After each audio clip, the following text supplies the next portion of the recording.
This tutorial shows how to turn mouse/tooltips on so that hovering over a point will show a pop-up with information about the point.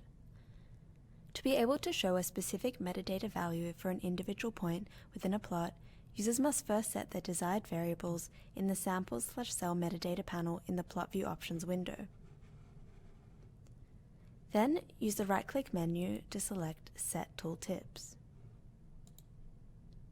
In the Plot Viewer, hovering over specific points will display the metadata value for the point under the cursor.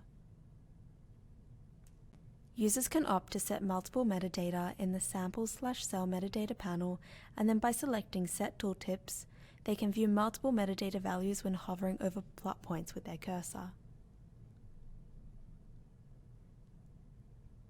If the cursor is over 2 points, metadata values for both points will appear.